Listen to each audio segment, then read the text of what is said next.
मुख्यमंत्री मैया सम्मान योजना कल से जिले के 311 स्थानों पर लगेगा शिविर, ऐसे ले सकेंगे लाभ। राज्य सरकार की महत्वाकांक्षी योजना झारखंड मुख्यमंत्री मैया सम्मान योजना के तहत कल शनिवार से शिविर का आयोजन होना है। इसको लेकर उपायुक्त श्रीमती विजया जाधव ने आंगनबाड़ी सेविका सहायिकाओं के साथ बैठक किया। उन्होंने कहा कि जिले के 311 स्थानों पर कल से शिविर लगेगा, इसका क्षेत्र में व्यापक प्रचार प्रसार करें। इस क्रम में उन्होंने सेविका सहायिकाओं से योजना के फॉर्म वितरण की भी जानकारी ली। कहा कि फॉर्म निःशुल्क है, इसके लिए आवेदिका से किसी तरह का कोई राशि नहीं लेना है। अगर कहीं से किसी तरह की ऐसी सूचना प्राप्त होती है तो संबंधित सेविका सहायिका के विरुद्ध अनुशासनात्मक कार्रवाई की जाएगी। सभी अपने समूह में इस संदेश को नीचे तक पहुंचाएं।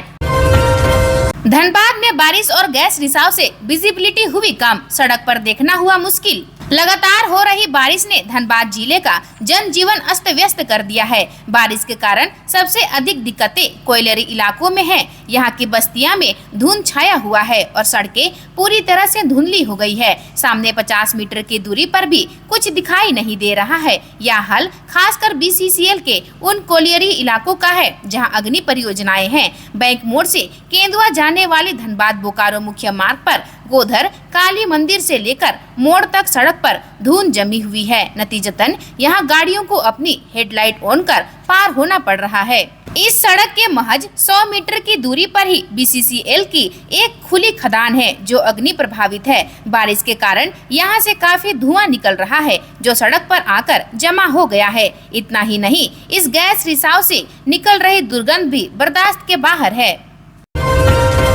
खनिजों पर टैक्स वसूली की सरकार, झारखंड विधानसभा में आज पेश होगा विधेयक। राज्य सरकार पिछले दिनों सुप्रीम कोर्ट से मिली राहत का लाभ उठाएगी। शुक्रवार को विधानसभा में झारखंड खनिज धारित भूमि उपकर विधेयक लाने की तैयारी है, जिसके अनुसार झारखंड में उपलब्ध तमाम खनिजों के उत्पादन के आधार पर राज्य सरकार कर वसूलेगी। कोयला और लोहा पर 100 रुपये प्रति टन वसूलने की तैयारी है, तो बॉक्साइट पर 70 रुपये प्रति टन वसूलने का प्रस्ताव तैयार हुआ है। इसी प्रकार चूना पत्थर पर 50 रुपये प्रति टन, तो मैगजीन पर भी इसी दर से की गई वसूली होगी। जबकि अन्य खनिजों के संदर्भ में प्रति टन निर्धारित रॉयल्टी का 50% राज्य सरकार वसूलेगी। इस राशि से राज्य सरकार स्वास्थ्य सेवा, शिक्षा, सामाजिक सुरक्षा सेवाएं, कृषि, ग्रामीण आधारभूत संरचना, पेयजल एवं स्वच्छता के साथ साथ अन्य उद्देश्यों की पूर्ति के लिए राशि का प्रबंध कर सकेगी। अपनी कुर्सी हिलती देख अकबका गए हैं हेमंत सोरेन, बाबूलाल का मुख्यमंत्री पर हमला। झारखंड विधानसभा का चुनाव नजदीक आते ही सत्ताधारी झामुमो गठबंधन और प्रतिपक्ष भाजपा के बीच बयानबाजी तेज हो गई है।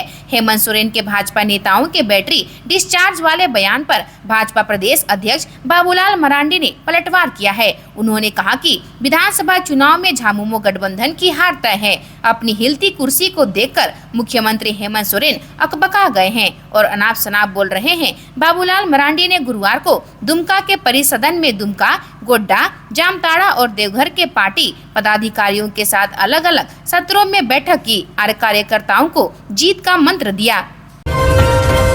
लो प्रेशर साइक्लोनिक सर्कुलेशन और डिप्रेशन से झारखंड में भारी बारिश, रेल पटरी जलमग्न, सैकड़ों घरों में घुसा पानी। निम्न दबाव का क्षेत्र साइक्लोनिक सर्कुलेशन और डिप्रेशन की वजह से झारखंड में शुक्रवार को भारी बारिश हुई। दुमका जिले से बासुकीनाथ में रेल पटरियां जलमग्न हो गई। राजधानी रांची के सिर्फ एक इलाके में 100 से अधिक घरों में बारिश का पानी घुस गया। लगातार हुई मूसलाधार बारिश से जनजीवन अस्त व्यस्त हो गया है। मौसम वैज्ञानिक अभिषेक आनंद ने बताया कि पश्चिम बंगाल और उससे सटे झारखंड में एक निम्न दबाव का क्षेत्र बना हुआ है। समुद्र तल से 7.6 किलोमीटर ऊपर एक साइक्लोनिक सर्कुलेशन का क्षेत्र है। यह जल्द ही पश्चिमोत्तर की ओर बढ़ेगा और अगले 24 घंटे में इसके झारखंड और उससे सटे इलाकों में डिप्रेशन में तब्दील हो जाने की उम्मीद है।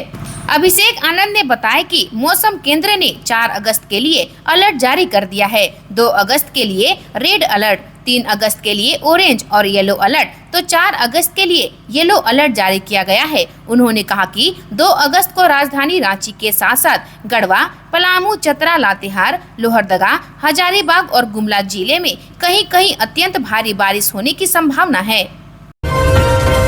सदन के बाहर निलंबित बीजेपी विधायकों ने बेची बालू। झारखंड विधानसभा परिसर में टोकरी लेकर पहुंचे एमएलए, कहा सरकार की मुफ्त बालू योजना हवा हवाई।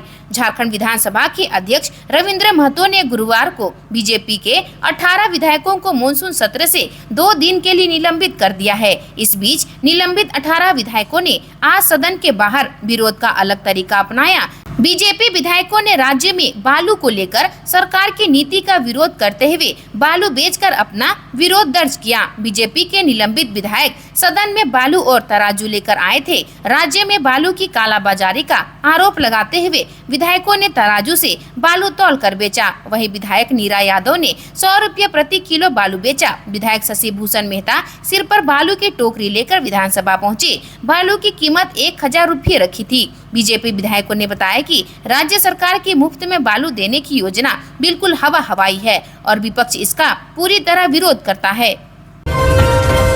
झारखंड में निलंबित विधायकों को लेकर राजनीति तेज। भाजपा ने की स्पीकर को हटाने की मांग, लगाया आरोप निष्पक्ष नहीं है स्पीकर।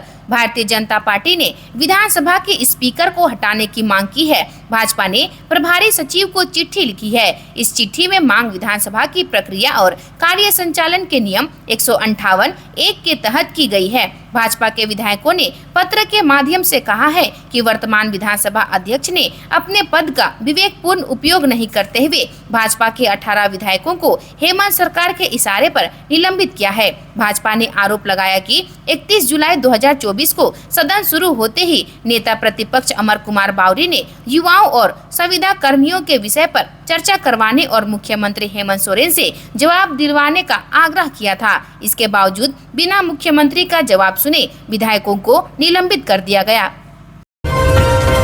झारखंड विधानसभा से अग्निशमन सेवा अधिनियम पारित, जाने कौन कौन सी चीजें आएंगी इसके दायरे में। झारखंड में विधानसभा से शुक्रवार को अग्निशमन सेवा विधेयक 2024 शुक्रवार को सदन में पारित हो गया।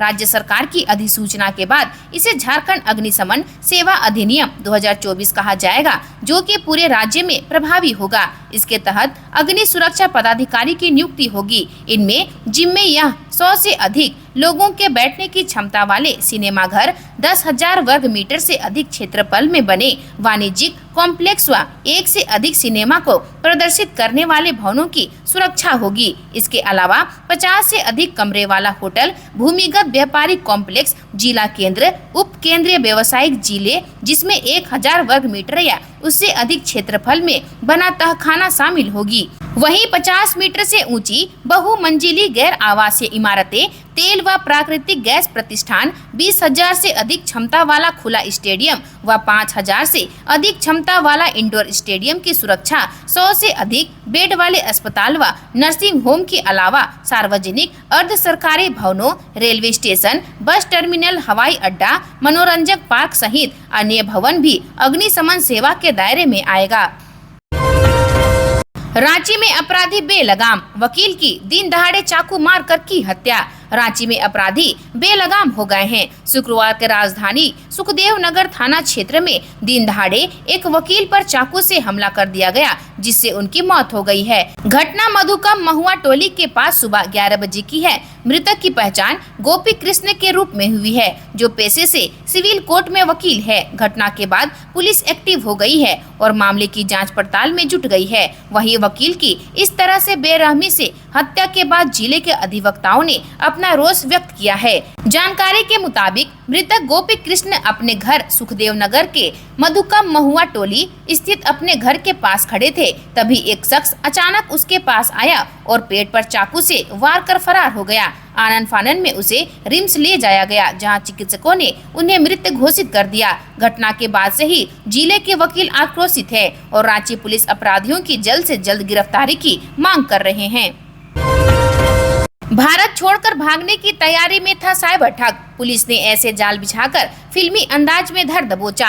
आरपीएफ ने धनबाद स्टेशन से एक साइबर ठग को पकड़ा है। पकड़ा गया युवक एना इस्लामपुर झरिया निवासी नियाज अंसारी का बेटा समीर अंसारी है। उसे शांतिपुंज एक्सप्रेस पकड़कर हावड़ा जाना था। हावड़ा से फ्लाइट लेकर चेन्नई और वहां से वह कोलंबो श्रीलंका भागने की फिराक में था। इसी बीच उसे पकड़ लिया गया है। समीर अंसारी के खाते से करोड़ों का ट्रांजैक्शन हुआ है। हाल में ही बेकार बांध के रहने वाले एक व्यक्ति के खाते से भी 49 लाख रुपए की ठगी की गई थी। यह राशि भी समीर के खाते में आई थी। बुधवार की देर रात साइबर पुलिस उसे अपने साथ ले गई है। उसके खिलाफ रांची साइबर थाना में केस दर्ज किया गया है।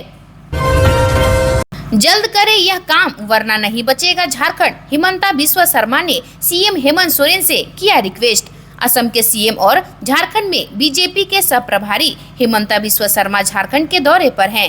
इस दौरान हिमंता ने हेमंत सरकार पर बड़ा हमला बोला है। उन्होंने पाकुड़ की स्थिति पर चिंता व्यक्त करते हुए कहा कि घुसपैठियों ने पाकुड़ के गाय बथान में कब्जा कर लिया है। 2015 में कोर्ट ने प्रशासन को निर्देश दिया था कि आदिवासियों की जमीन से घुसपैठियों को हटाकर आदिवासियों के हवाले कर दिया जाए, लेकिन प्रशासन ने कुछ नहीं किया। शर्मा ने सीएम हेमंत सोरेन से आग्रह किया कि घुसपैठियों के मुद्दे पर तुरंत कार्रवाई करे, नहीं तो इससे डेमोग्राफी पर बड़ा असर पड़ेगा।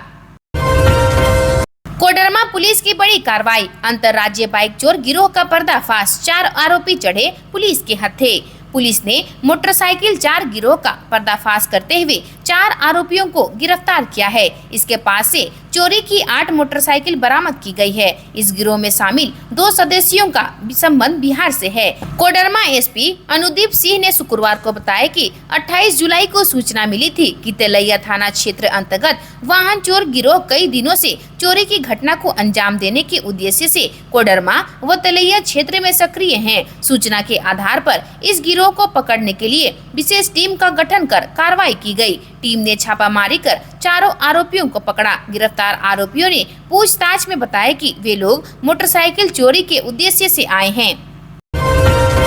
झारखंड विधानसभा में 4 विधेयक पारित। सदन पहुंचे हेमंत सोरेन। विपक्ष का हंगामा जारी। झारखंड विधानसभा के मॉनसून सत्र के 6ठे दिन की कार्यवाही जारी है। सदन में आज 4 विधेयक पारित हुआ। खास बात यह रही कि पहली पाली की कार्यवाही में सदन में विपक्षी विधायक नजर नहीं आए। विपक्षी विधायकों की सीटें खाली थी। हालांकि द्वितीय पाली में बीजेपी विधायकों ने भारत माता की जय के नारों के साथ सदन में एंट्री ली। वहीं 40 मिनट की कार्यवाही के बाद ही बीजेपी विधायकों ने सत्र का बहिष्कार कर दिया और हाउस से बाहर निकल गए। सदन में मुख्यमंत्री हेमंत सोरेन पहुंच चुके हैं। इसके बाद सरगर्मी बढ़ गई है। दर्जन भर मार्शल भी आ गए। उधर मुख्यमंत्री के पहुंचने के बाद विपक्ष के भाजपा विधायक भी सदन में पहुंचने लगे। विपक्ष को मुख्यमंत्री से जवाब चाहिए, जिसके लिए वे लगातार हंगामा कर रहे हैं।